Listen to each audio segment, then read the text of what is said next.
What's up, brothers? This is OuweSok, and another Battle Brothers video where we're going to be talking about the Manhunters origin this time. So, I found two videos on YouTube from guys that have made tier lists for Battle Brothers origins, and both of them put Manhunters in the bottom category as the origins that they like least. So it took me a while to get into Manhunters, basically because of this. I thought it wasn't a very good origin. And as you see now here, I'm on day 100. My Manhunters team is going to enter into the Black Monolith, and we're going to finalize the campaign with this because I've done all the legendary locations in 100 days.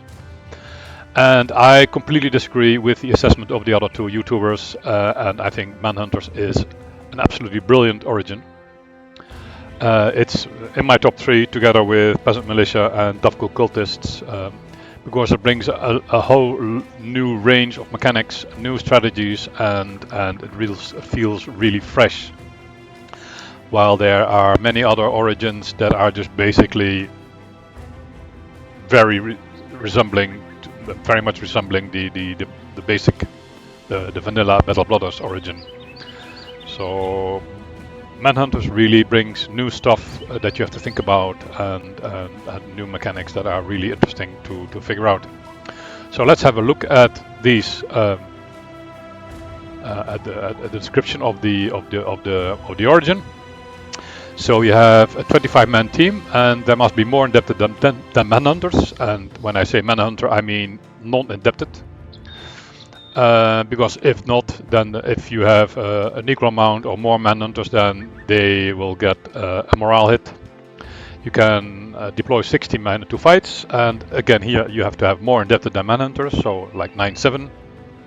Otherwise your Manhunters again get a big morale hit, saying like there's too few indebted in the fight or something like this. Manhunters can whip indebted. It costs 4 ability points, 10 fatigue, has a range of 3 and requires line of sight. It doesn't require a whip actually. And a whipped indebted will get his morale reset to steady if it was below that. And you get a 2-turn stats increase, so it's 1 to 11 defensive stats, or 11 to 20 in all other stats. The exact amount depends on the value of the level of the whipper. So it will be 1 and 11. 9. Sorry, that's not it. It's 10. My math is off here. So 10. It's 1 and 10 at level 1, and becomes 11 and 20 when the whipper has level 11. The whipped status you can see on your indebted by, course, they have a drop of sweat on their eyebrow, and this drop of sweat is blue if they just whipped that same turn, and white if they got whipped the previous turn, and then you know that by the end of this turn the effect is going to wear off. So this already gives you a lot of things to think about that you usually would not do, because you want to whip preferably before an indebted has taken their turn. If you whip an indebted that has already finished turn, then you will basically get only 1 turn of effect out of your whip. Sometimes you have to, sometimes it's just the best thing you can do, but preferably you want to whip for 2 turns and get more value out of your whip. Indebted again an extra 10% experience, but they are kept at 5,000 experience, and after that they don't progress anymore, so no more perks, no more no veteran levels, and they are kept at level 7, so a total of 6 perks they get. And Manhunters, they progress slowly. They get 10% experience less than normal. So this is actually an issue, together with the fact that you have 16 men in your team. Your Manhunters are going to progress really slowly. So the first tip that I have for this origin is to micromanage the experience gain of your Manhunters compared to the indebted. You don't worry about indebted, they'll get to level 7 no time, like 50 or 60 days you will have your first level 7 indebted without problems. But the Manhunters, the non-indebted, they have to get to 15,000 experience. That's 3 times as much. So every time you have to dagger down an enemy for their armor, make sure that the last blow is done by one of your Manhunters. And fleeing enemies, at the moment they are all fleeing, make sure that it is your Manhunters that finish them off, and let the indebted be passive in that last, let's say, last moments of the fight. So yeah, concentrate your experience on the Manhunters, and also give them knowledge potions and use training hall. Spend your money on that, because you want your Manhunters to be known already pretty early in the campaign. You want to have your 7 Manhunters by day 30 or 40, and then you have the rest of the campaign time to progress them. So what makes this origin work and what makes it brilliant is the stroke of genius that is the free indebted that you get after every fight against a human faction. That's what really makes this origin work. You get a continuous stream of indebted that is added to your team, and you can dismiss the really bad ones, and you continue on looking for the god bros, for the endgame bros. You really want to find a guy like this. This was my absolute best indebted bro that I found. He got a max roll in melee attack and 2 stars. Pretty good defensive stats and 3 stars. So these are, let's say, the absolute god bros that you can find if you just get enough indebted in. So every time you see a roaming party of brigands, barbarians, or nomads, you attack them just to get that free indebted. So you can get 3 types of indebted in the game. There's the normal indebted that you get from brigands, the barb indebted you get from barb fights, and southern indebted you get from nomads. The normal one is the best, because he's got the best resolve, and resolve is an important stat in my opinion. While the barb indebted and the southern indebted, they have less resolve, which is a problem in my opinion. The barb indebted has worse defensive stats, which is also painful. Hit points are better, which is good, and the fatigue is more, but fatigue is kind of irrelevant in this origin for your indebted. That's also why the southern indebted is easily the worst of the three races. He gets more fatigue, which is fairly useless, at the cost of resolve, which is fairly useful. So maybe you think resolve, I've seen some comments on the internet that resolve is not important because you can whip your indebted back to steady. Yeah, that's fine, but I really want my indebted to be confident, and to be confident you need high resolve so that a positive morale effect can trigger for the indebted and get him to steady. Get him to confident and get the plus 10% boost, which is an important boost for your men. So that's my opinion. The best ones are the normal indebted, the southern indebted are the worst, and the barb indebted are pretty okay. Okay, so let's have a look at developing your indebted. So let's have a look at my team, how I did this, and I learned quite a lot of things. So the first thing you give your indebted 100% of the time, the first perk they get is 9 lives. They have such low hit points, and even at level 7 they are going to be pretty low at hit points. If you don't give them 9 lives as their first perk, you're going to lose a lot of them, and a lot of them are not going to make level 7, even if you would like them to do so, because a random hit to the head will just instantly kill them. So 9 lives is your first mandatory perk. Most of my indebted after that follow up with gifted. A level 3 indebted with 9 lives and gifted is already pretty capable of beating up on thugs and brigands. Gifted is already a decent perk for your normal bros that get to level 11. But if you get to level 7, then percentage-wise, it's an even bigger boost than for level 11 bro. So Gifted really fixes some of the stats, the problems that the Adapted have with having poor stats. Gifted helps that a lot. So 1, 2 perks and Nimble. All of my Adapted bros ended up with Nimble. If you play really long campaign and you have oodles of named armor, then maybe you can build some battle forged Adapted. But in a short campaign of 100 days, I have no time to find all this armor, and I give the battle forged armor to my normal bros, to my Manhunters, and all my Adapted bros get to Nimble. So that's 3 perks. The 4th perk I give to all the Adapted is a Mastery, so to save on fatigue, so to make sure they keep on going even when they're getting low on fatigue. So and you also get the extra perk of, for example, for a Mace Master that you can stun for 100% instead of 75. So then you have 2 more perks to hand out.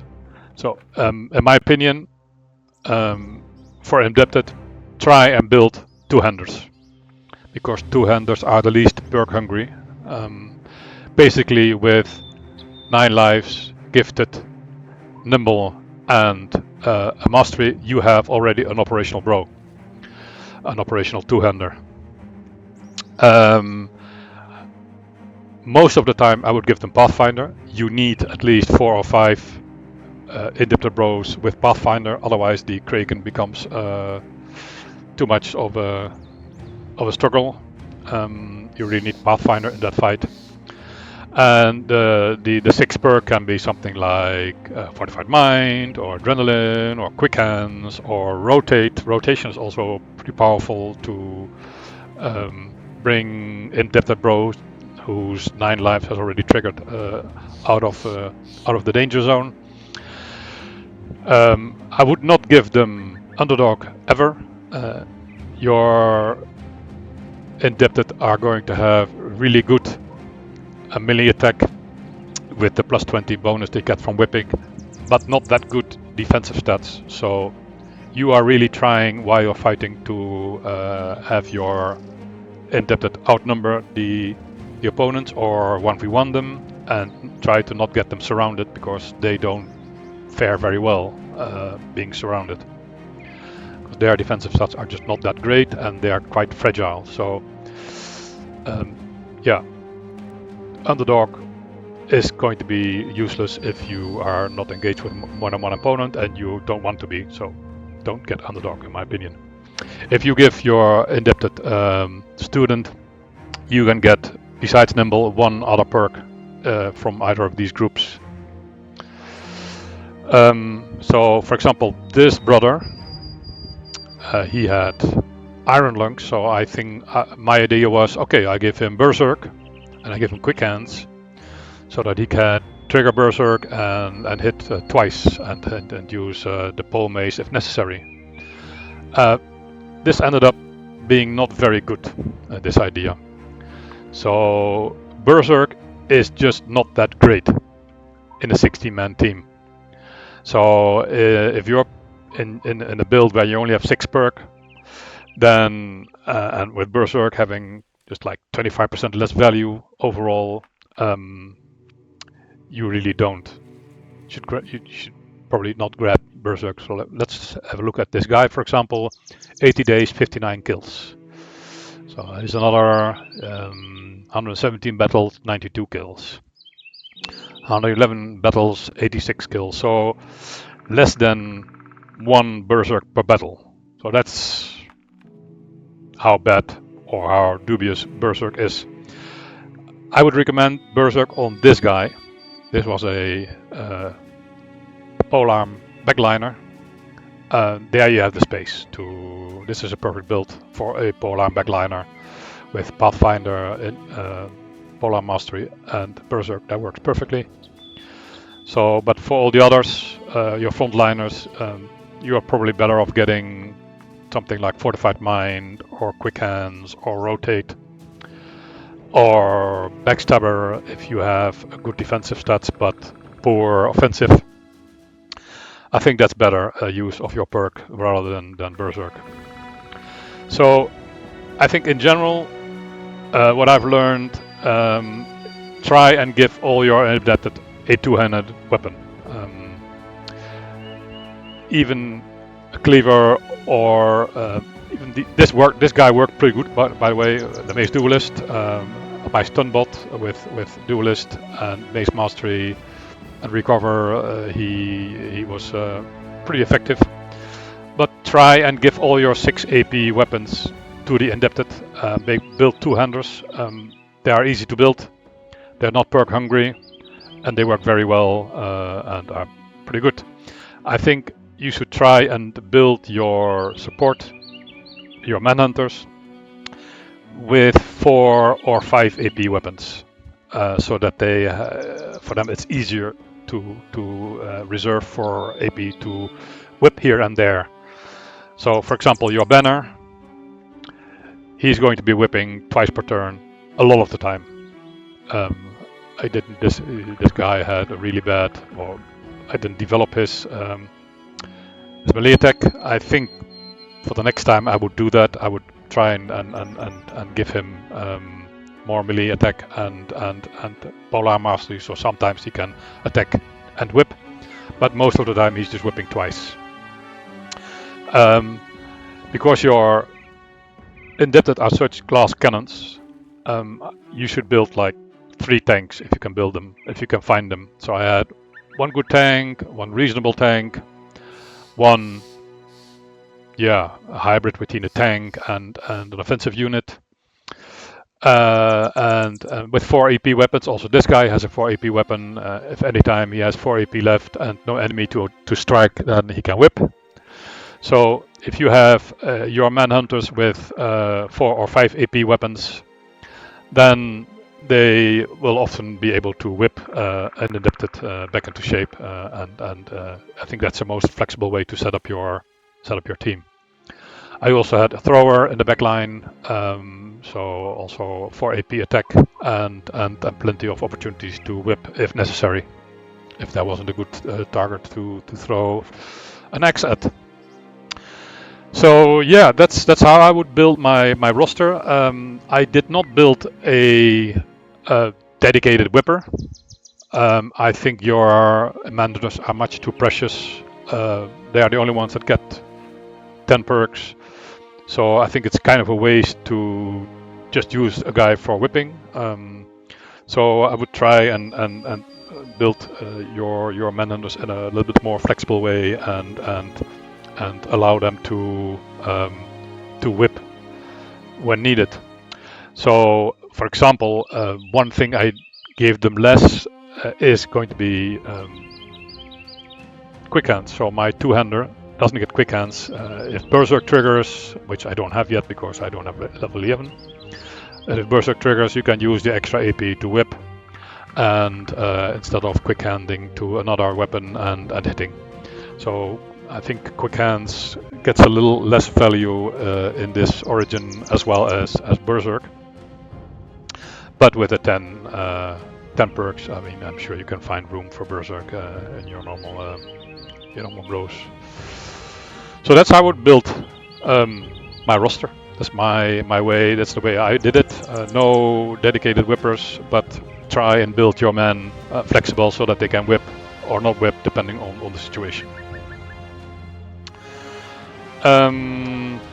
Did I already say that I think I'm not sure. I don't remember if I told you about the increasing of experience.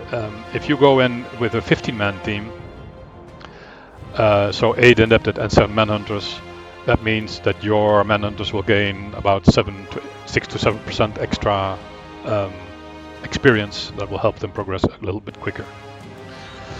But I think I've said most of the things I had about this origin. I really enjoyed this campaign. Let me show you some cheese. Some cheese that I used in the very early game. So So I started my campaign in Tarwa, and I ran to Quadim, and I got the attention of a nomad patrol, which I'm just with this shitty level 1 team unable to attack.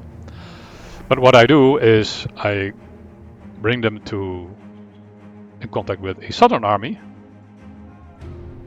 there, and now they start fleeing, and now I go and I go at them and I attack them. I fall back and I attack them again, and if they fall back, if I attack them and then fall back, then they get stationary for just about 1 second. That allows the southern army to approach, and now you can have a fight with